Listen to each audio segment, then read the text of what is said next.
9 विशेषताओं के अंतर्गत जो सबसे पहली विशेषता हमने देखी थी जीवो, कि वह जीव का स्वरूप कैसा है, कि तीनों कालों में 4 प्राणों से जो जीवित रहता है उसे व्यवहार से जीव कहा, और निश्चय से जो अपने चैतन्य प्राणों से जीवित रहता है उसे जीव कहा गया। गाथा का पाठ एक बार यहाँ से करते हैं। प्रश्न क्रमांक 12, गाथा क्रमांक 3।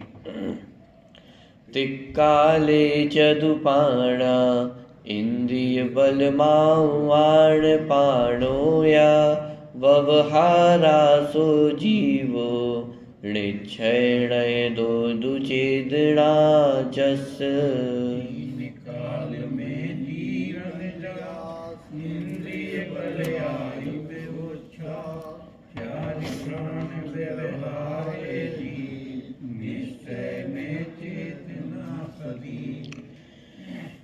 कल टीका में हमने 4 प्राणों की चर्चा देखी थी, इंद्रिय, बल, आयु और श्वासोच्छ्वास, और इन सभी की परिभाषाओं के स्वरूप को देखते हुए एक विशेषता हमने देखी थी कि इंद्रिय प्राण की चर्चा की तो उससे पहले अतीन्द्रिय शुद्ध चैतन्य की चर्चा की। बल की चर्चा की तो पहले अनंत बल की चर्चा की कि आत्मा में कितनी शक्ति है, कितना बल है, कि अनंत बल है, और उस अनंत बल के अनंतवें भाग प्रमाण ये मन वचन काय बल। ऐसे ही आयु, श्वासोच्छ्वास, इन सभी की चर्चा करते हुए सबसे पहले वो शुद्धात्मा को अग्रणी आगे रखा और उसके बाद ये द्रव्य प्राणों की चर्चा की थी। कल 4 प्राणों की चर्चा पूरी हो गई थी, उसके आगे की चर्चा प्रारंभ करते हैं कि तीनों कालों में जो 4 प्राणों से इंद्रिय, बल, आयु और श्वासोच्छ्वास इनसे जीता है तो व्यवहारा सो जीवो। प्रश्न क्रमांक 13, प्रथम पंक्ति टीका की, कि व्यवहारा सो जीवो, कि ऐसा व्यवहार से जीव कहा गया है। व्यवहार नहीं की अपेक्षा से इस प्रकार के 4 द्रव्य और भाव प्राणों से यथा संभव जो जीवित रहता है, जीवित रहेगा और पहले जीता था वह जीव है। क्या लिखा कि व्यवहार नहीं की अपेक्षा से ऐसा कहा गया है, माने व्यवहार और निश्चय से 2 जीव नहीं है, लेकिन व्यवहार की अपेक्षा से ऐसा वो जीव का स्वरूप कहा गया है। क्यों व्यवहार क्यों है? क्योंकि ये पराश्रित कथन है, पराश्रय के माध्यम से वो जीव का स्वरूप बताया जा रहा है। वास्तव में तो वो जड़ है, पुद्गल है, लेकिन वो पुद्गल का आश्रय लेकर के, सहारा लेकर के जीव के स्वरूप का वर्णन किया जा रहा है। तो पराश्रय होने के कारण ये व्यवहार है। तो व्यवहार नहीं की अपेक्षा से इस प्रकार के 4 द्रव्य और भाव प्राणों से, द्रव्य प्राण और भाव प्राण, कल जब हमने चर्चा की थी तो दोनों को ही साथ में लेते हुए चले थे कि जैसे इंद्रिय, तो इंद्रिय में जो रचना हमें दिखाई दे रही है वह तो द्रव्य प्राण है, और जो छायोपशमिक ज्ञान कार्य कर रहा है वो इंद्रियों की सहायता से, वो भाव प्राण है।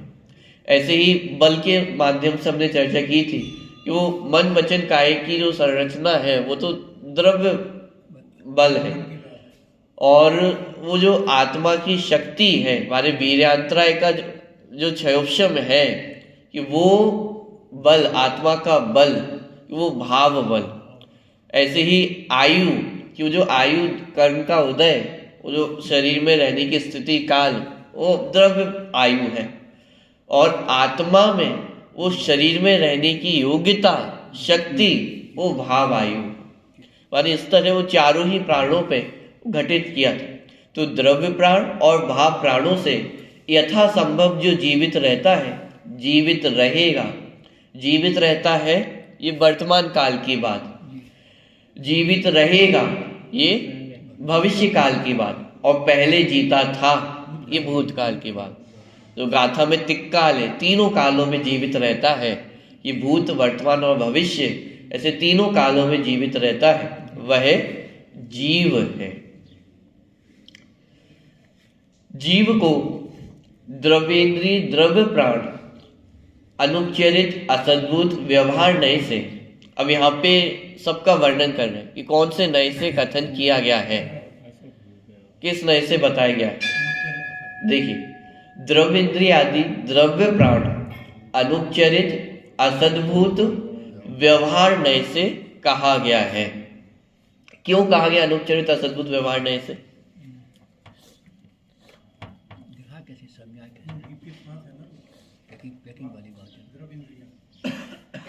वर्तमान में जो भी इतना कम व्यवहार कम है, उनके माध्यम से है तो खुद का, लेकिन वो माध्यम परिभाषा हमने मतलब समझने का प्रयास किया था। अनुपचरित असद्भुत व्यवहार नए किसे कहा?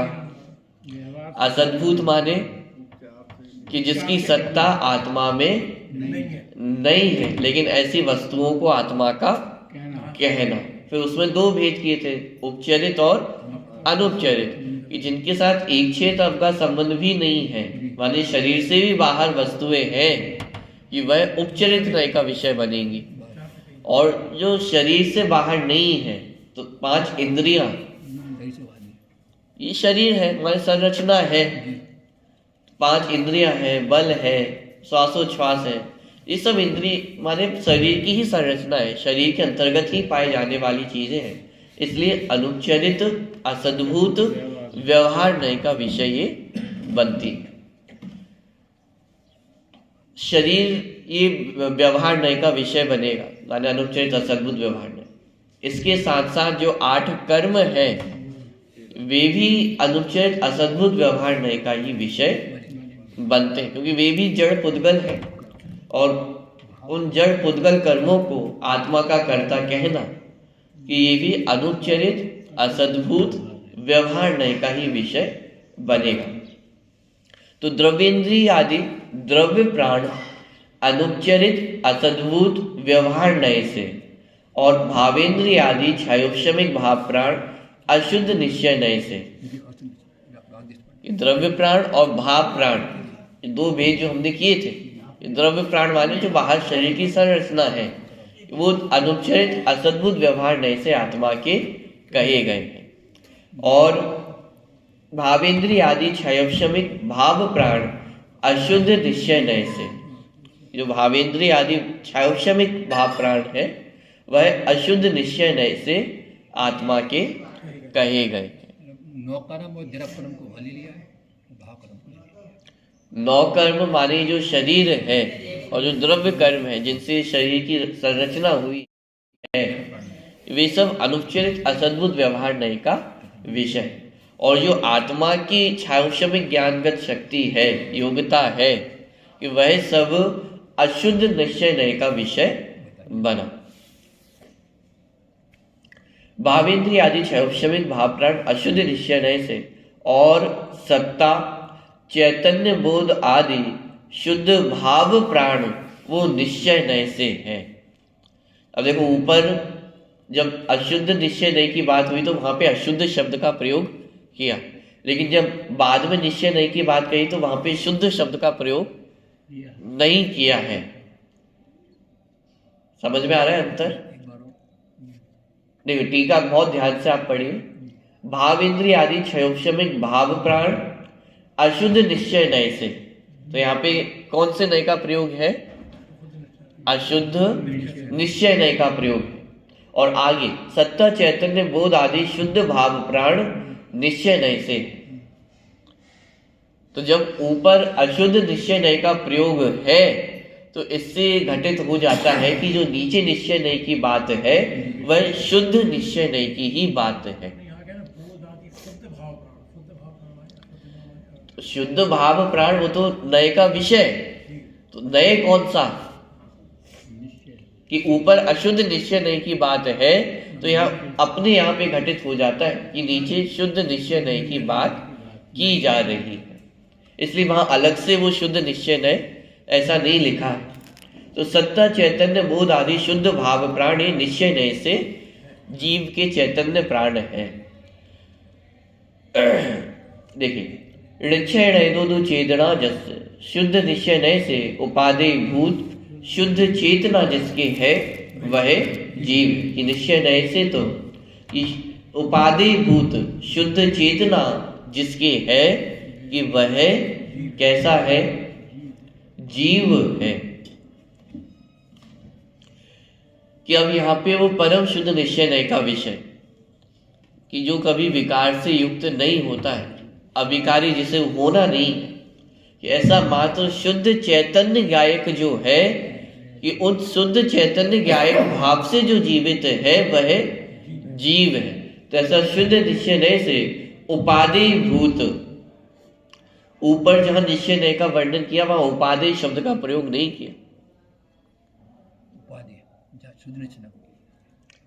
कि वहां जो वर्णन किया है वो समझने के लिए किया है, वो जीव के स्वरूप को समझने के लिए किया है। लेकिन आश्रय भूत कौन है, तो वो एक शुद्ध निश्चय नय का विषय, हमारे परम शुद्ध निश्चय नय का जो विषय भूत एक शुद्ध ज्ञायक भाव है, कि वो उपादेय भूत है। कि शुद्ध निश्चय नय से उपादेय भूत शुद्ध चेतना जिसके है वह जीव है। तो इस प्रकार यहाँ पे नए प्रयोग के माध्यम से भी वो यहाँ पे स्पष्ट किया है कि ये चार प्राण किस प्रकार से जीव के कहे गए हैं। माने मोटा मोटा कहे तो व्यवहार से ये चार प्राण जीव के कहे गए, और निश्चय नय से एक चेतना ही जीव का भाव प्राण। ठीक है, चलिए आगे देखते हैं। अब यहाँ पे चार वाक मत का खंडन करते हुए यहाँ पे लगभग कितने 9 विशेषण बताए जा रहे हैं, अथवा 9 उदाहरण वो दिए जा रहे हैं, जिसके माध्यम से ये सिद्ध करेंगे कि शरीर के अंदर एक वो जीव चैतन्य तत्व की वो सत्ता है, जिसको चारवाक मत वाले स्वीकार नहीं करते। माने तर्क के माध्यम से यहाँ पे सिद्ध करेंगे कि अभी जो जीव की बात चल रही है वो हवा में नहीं चल रही है, कि वो जीव की सत्ता है, जिसे चारवाक मत स्वीकार नहीं करता। यदि आप भी नहीं कर रहे हो तो आप भी चार मत पालें। बिल्कुल, चारवाक मत कह करके अब जैसे वर्तमान का समय है, हमको समझा रहे हैं ये वर्तमान के समय में तो ऐसा कोई चारवाक मत दिखाई देता नहीं है। माने कोई ऐसे अलग उसके कोई फॉलोअर हो जो उसका पालन करते हो, ऐसा तो कोई दिखाई देता नहीं। तो चारवाक मत माने कौन, जिसकी ऐसी मानता हो, कि जो ऐसा मानता हो कि जो जीव अजीब इन स्वरूप को, छह द्रव्य सात तत्व के स्वरूप को नहीं मानता हो, तो वो चारवाक मत ही। तो यदि हम भी वो चैतन्य पदार्थ को, जीव और अजीब के स्वरूप को नहीं जानते हैं, नहीं मानते हैं, तो हम भी कौन हैं, वो चारवाक मत वाले।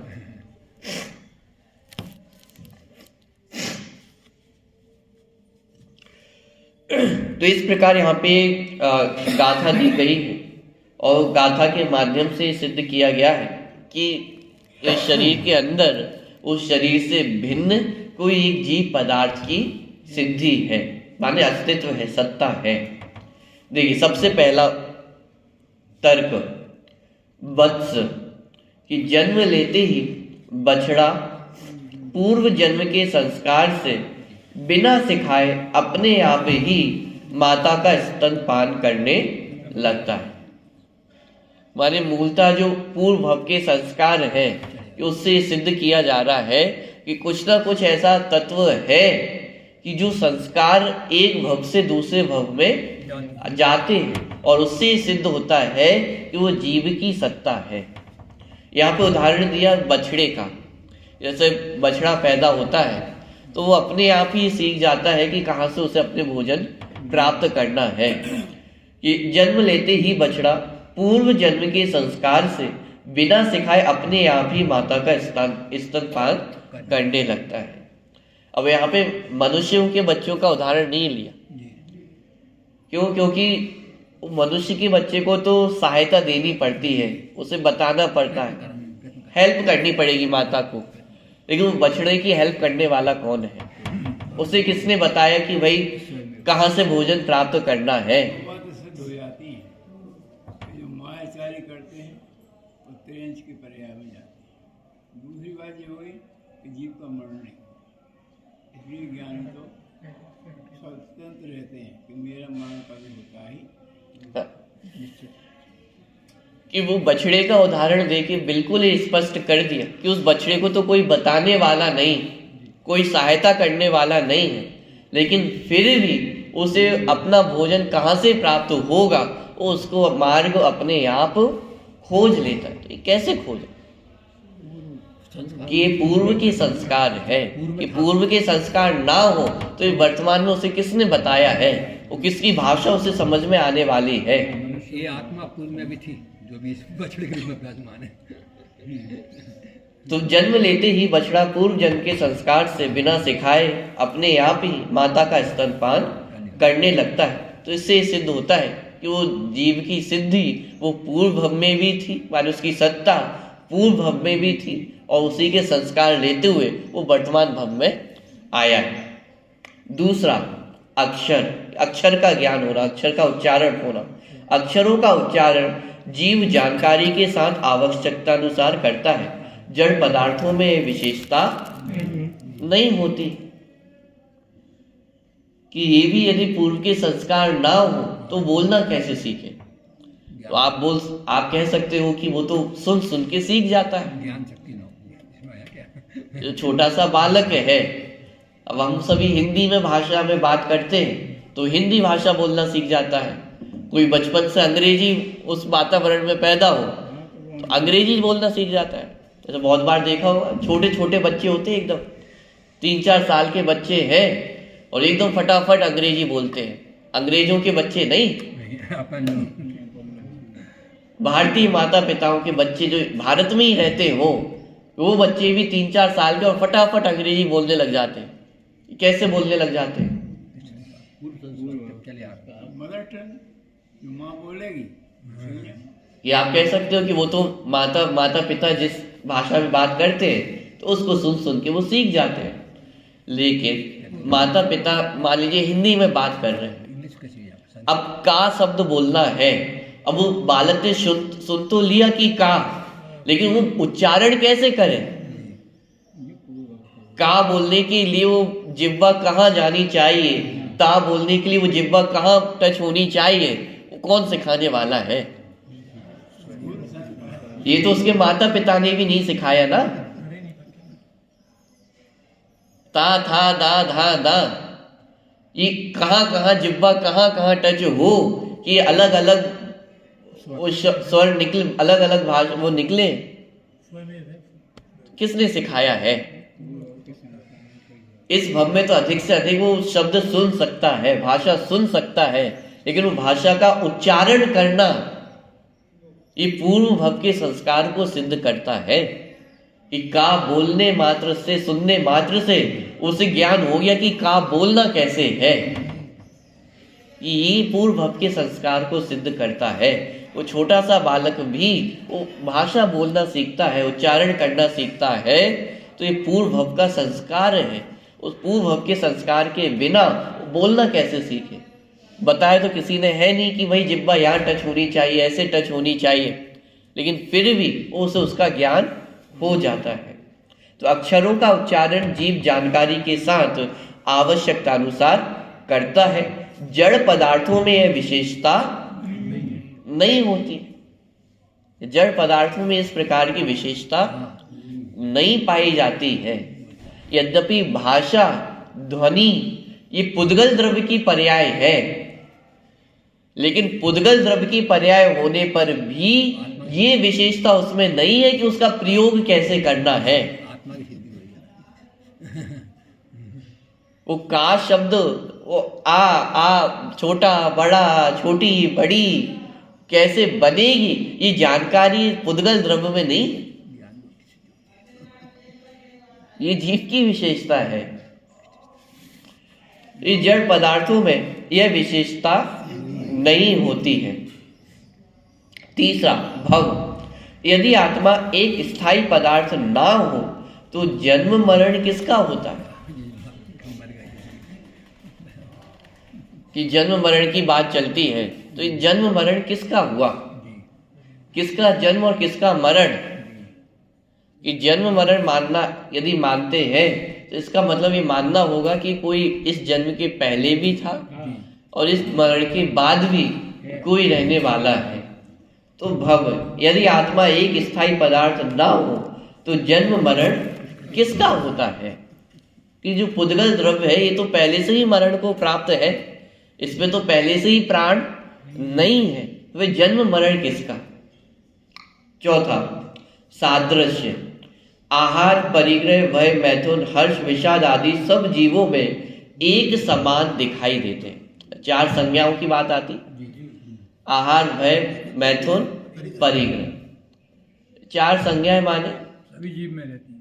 ये सादृश्य है। सादृश्य माने सभी जीवों में समान रूप से पाई जाती है। थोड़ा बहुत कम बढ़ हो सकता है, लेकिन ये संज्ञाएं सभी जीवों में पाई जाती है।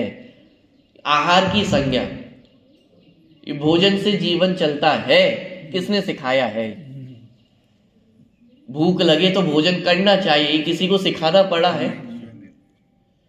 स्वयं ही सीख के आए हैं। वो छोटा सा बालक भी वो जन्म को प्राप्त होता है तो उसे भूख लगे तो रोने लग जाता है, और जब भोजन मिल जाए तो शांत हो जाता है। अब ये उसको किसने सिखाया है कि भूख लगे तो रोना है, और जब भोजन प्राप्त हो जाए तो चुप हो जाता है? संज्ञा क्यों कहा गया? ये सिखाई हुई नहीं है किसी के द्वारा, कि सहज ही पूर्व भव के संस्कार से वो संस्कार वश जीव के साथ साथ में चली आ रही है। तो आहार, परिग्रह, परिग्रह की संज्ञा, ये परिग्रह की अपना इकट्ठा करने की भावना, ये भी किसी ने सिखाया नहीं है, सहज ही है। छोटा सा बालक भी हो तो मेरे माता पिता, मेरा भाई बहन, मेरा घर, अभी किसने सिखाया है? कि छोटे से बालक को यदि आप कह दो कि मैं आपके भाई को ले जाऊं, 2 भाई बहन हो या 2 भाई हो, और एक से कह दो कि मैं आपके भाई को ले जाऊंगा, रोने लग जाए। अब वो 2-3 साल 4 साल के बालक, उन्हें क्या समझ है? लेकिन फिर भी वो परिग्रह संज्ञा कि ये मेरा है, ये मेरी वस्तु है, ऐसा परिग्रह, वो भी इतना समझने लग जाते हैं कि ये मेरी वस्तु है। उसका खिलौना हो और उससे आप छीन लो तो रोने लग जाए। ये मेरी वस्तु है। ये किसने सिखाया है? कि किसी ने सिखाया नहीं, ये पूर्व भव के ऐसे संस्कार है। आहार, परिग्रह, भय, डर लगना, किसने सिखाया? सब भूत प्रेत की बातें चल रही हो तो अपने आप डर लगने लग जाता है, किसने सिखाया है? सड़क पे जा रहे हो और कुत्ते भौंकने लग जाए तो किसने सिखाया कि डरना चाहिए? कोई सिखाने वाला है? कोई बचपन में उस बालक को ही सिखाता है? आप सड़क पे जाओ और कोई कुत्ते भौंकने लग जाए तो ये डरना है आपको? ऐसा कौन से माता पिता ने आज तक सिखाया है? उल्टा तो सिखाया होगा कि भाई डरना नहीं है किसी से, निर्भय होके रहना है। लेकिन फिर भी डर रहता है या नहीं रहता? सबको अपना अपना अलग अलग डर होता है। किसी को किसी चीज का डर है, किसी को ऊंचाई का डर होता है, किसी को अंधेरे का डर होता है। सबके अलग अलग भय है। तो ये भय किसी ने सिखाया है? किसी को पीएचडी करनी पड़ी होगी इन भय को करने के लिए, किसी को प्रैक्टिस करना पड़ी होगी। ये कहीं से सीखा नहीं है, किसी ने सिखाया नहीं है। लेकिन पूर्व के संस्कार बस ये भय की संज्ञा अपने आप है। अपने आप किसी ना किसी मतलब जीवों को किसी ना किसी चीज का भय रहता है, डर लगता है कि भय। मैथुन मानी तो प्रत्येक प्राणी में मैथुन संज्ञा पाई जाती है। हर्ष, विषाद, हंसना है, रोना है, मानी ये ऐसी चीजें हैं जो जगत में कोई किसी को सिखाने वाला नहीं है। किसी ने जोक सुनाया और उस पर हंसना है, ये कोई सिखाता है आपको? नहीं। कोई प्रतिकूल प्रसंग बना और उसमें दुखी होना है, रोना है, किसी ने सिखाया आपको? चोट लग जाए तो वो रोना है, कोई सिखाता है? ये कोई सिखाने वाला नहीं है। ये पूर्व भव के संस्कार है जिनके कारण यह जीव में ये स्वभाव पहले से ही पाया जाता है। तो सादृश्य माने सभी जीवों में, और ये सभी जीवों की बात है, माने अकेले मनुष्यों की बात नहीं है, त्रियंचों में भी ये सारी चीजें पाई जाती हैं। तो आहार, परिग्रह, भय, मैथुन, हर्ष, विषाद आदि सब जीवों में एक समान दिखाई देते हैं। एक समान दिखाई देते हैं माने ये सारी चीजें सभी जीवों में दिखाई देती हैं। और स्वर्ग नरक, जीव यदि स्वतंत्र पदार्थ ना हो तो स्वर्ग नरक में जाना किसके सिद्ध होगा? कि जो स्वर्ग नरक की बात करते हैं, माने चार्वाक मत वाले तो स्वर्ग नरक नहीं मानते हैं, लेकिन चार्वाक मत को छोड़ करके अन्य जो दर्शन है वो तो स्वर्ग नरक की कल्पना करते हैं, स्वर्ग नरक को मानते हैं। तो यदि जीव की सत्ता जन्म से पहले और इस जन्म होने के पश्चात, मरण के पश्चात ना रहे तो ये स्वर्ग नरक कैसे बनेंगे? कौन स्वर्ग में जाता है? ये देह तो यही रह जाता है, उसको जला के भस्म कर दिया। वैसे नारकी जी जहाँ आते हैं तो बचपन से ही जल्ला होते हैं, लोग कहते हैं ऐसा लगता है नारकी वैसे ऐसे होते हैं कि स्वर्ग से आते हैं सरल स्वाभाविक होते हैं। ये सहज देखने में आता है। कोई बालक बचपन से ही शांत स्वभावी होता है, कम बोलता है, और कोई बालक बचपन से एकदम तूफानी होता है। तो ये अलग अलग जो दृश्य है ये कैसे है? बालक तो सब एक जैसे ही है ना। पहले दिन का जो बालक है उसने क्या सीख लिया ऐसा इस भव में नया कि एक शांत हो गया, एक तूफानी हो गया?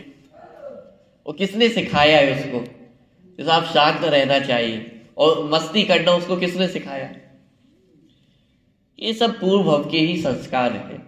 स्वर्ग नरक, जीव यदि स्वतंत्र पदार्थ ना हो तो स्वर्ग नरक में जाना किसके सिद्ध होगा? माने स्वर्ग नरक में फिर कौन जाए, कौन जाता है? स्वर्ग नरक है इससे सिद्ध होता है कि वो जीव की सत्ता है जो इन पर्यायों में गमन करती है। पितर, अनेक मनुष्य मरकर भूत आदि हो जाते हैं और अपने स्त्री पुत्र आदि को अपने पूर्व भव का हाल बताते हैं। बहुत से दृश्य आपने भी अपने जीवन में सुने होंगे, कभी ना कभी तो ये कथाएं तो मतलब सुनने में आती ही है। वर्तमान युग तो इस बातों से भरा ही है, और वर्तमान में भी ये प्रसंग होते उनमें कोई आश्चर्य नहीं है। और जैन अपनी ग्रंथ के अनुसार भी देखा जाए तो व्यंतर देव होते हैं और उनमें कौतूहल होता है, स्वभाव से उनमें कौतूहलता है। जैसे बालक होते हैं ना, किसी में स्वभाव से ही मस्ती करने की वो स्वभाव होता है, ऐसे ही देवों का अपने आप ही ऐसा स्वभाव होता है, वो मस्ती करना, कौतूहल करना। लेकिन भला बुरा नहीं कर सकते। सूत्र में ये लिखा है, उनके मान्य कुएं से तो मिथ्यात्व का बंद होता है, सम्यक दुर्लभ हो जाता है।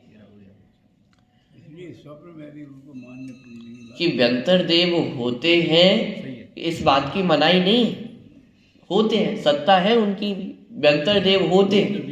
लेकिन व्यंतर देव होते हैं इसलिए वे पूजनीय है कि ऐसा नहीं, कि पूजनीय नहीं है। क्यों? क्योंकि वे भी एक सामान्य देव ही है, जैसे अन्य निकाय के देव है, जैसे भवनवासी है, ज्योतिषी है, कल्पवासी है, ऐसे ही व्यंतर देव भी। हाँ, ये है कि व्यंतर देवों में कौतूहलता होती है। तुम्हारे पाप का उदय हो, तुम्हारा पुण्य का उदय हो, तो वो कौतूहलता करने आते हैं, लेकिन इस कारण वे पूजनीय हो। ये पूजनीय माने तो ये मिथ्यात्व है, ये ग्रहित मिथ्यात्व है। पूज बना तो सम्यक वृत्ति हो तो पूजनीय, और उसमें भी समझने वाली बात ये है, सम्यक दृष्टि हो और वृत्ति हो तब पूज बनाता है। ग्रंथ लिखा हुआ सम्यक दृष्टि हो और वृत्ति हो, साथ में वृत्ति हो, पूजता है नहीं तो वृत्ति है ही ना, समझ दृष्टि उनकी बात नहीं चले। पूज बना कहाँ से आएगा? बाकी चल रही है। चलिए, पूजने का काम उनका नहीं। मतलब उनको नहीं पूजना, किसको पूजना? तो समय दृष्टि हो वृत्ति हो उनको पूजना। ये मैं अस्थि से बात कर रहा हूँ, ये बात कर रहा हूँ अस्थि से, पूजना किसको? चलिए दूसरी मार्मिक बात ये है पूजना तो कि कहीं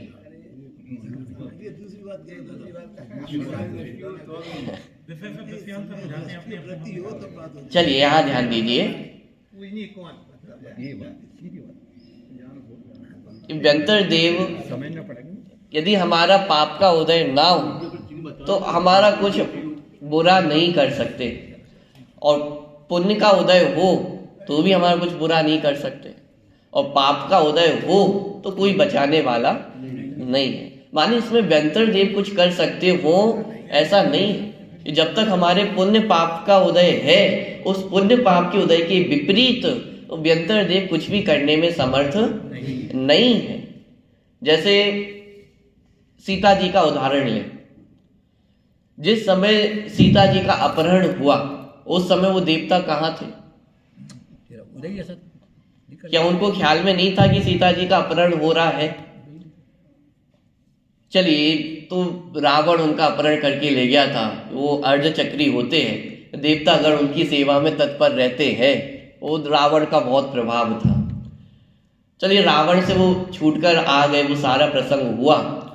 अब जिस समय वो धोबिन ने उस सीता जी पे आरोप लगाया, वो चर्चा पूरा प्रसंग हुआ, और जिस समय वो सीता जी को जंगल में जाने की वो पूरी प्रक्रिया रामचंद्र जी ने की, उस समय तो वो देव आके बचा सकते थे ना।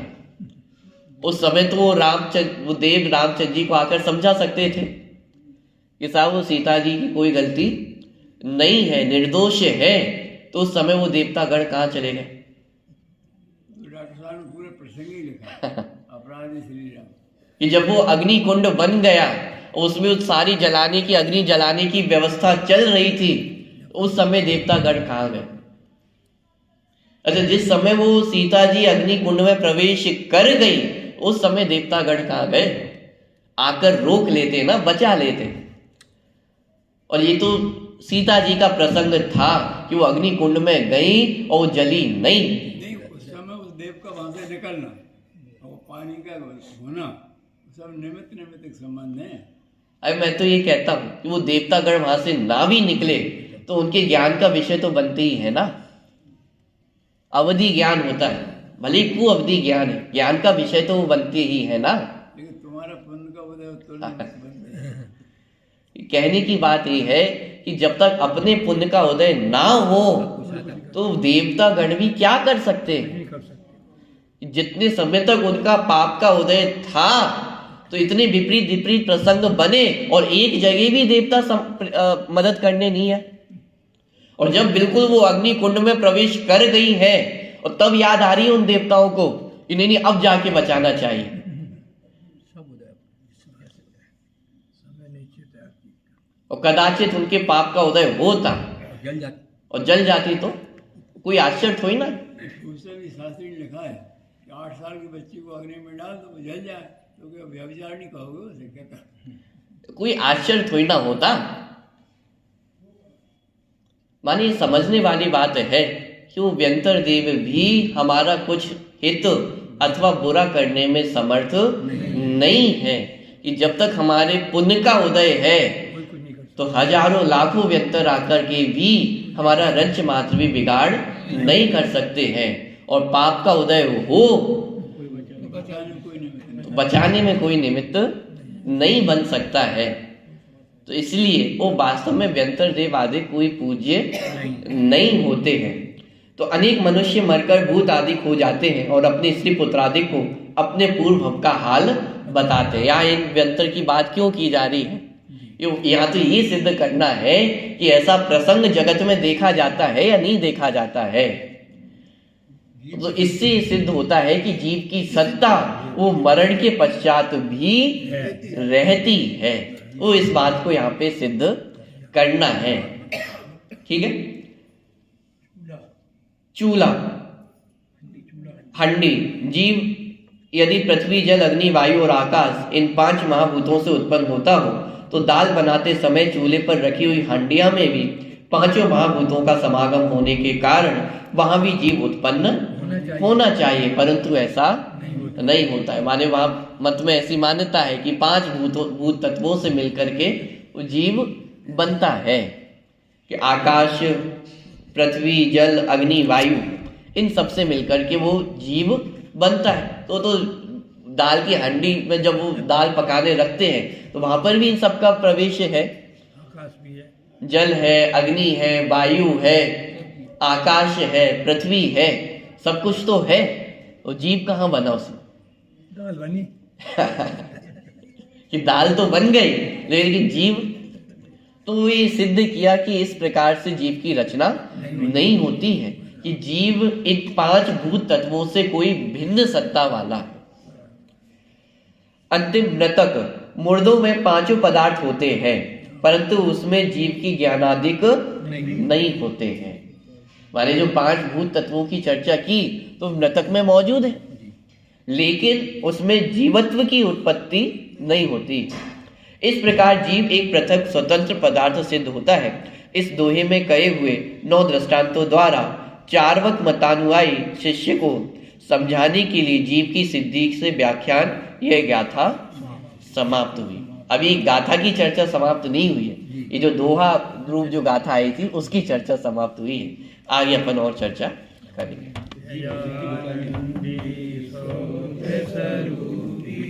अविनाशी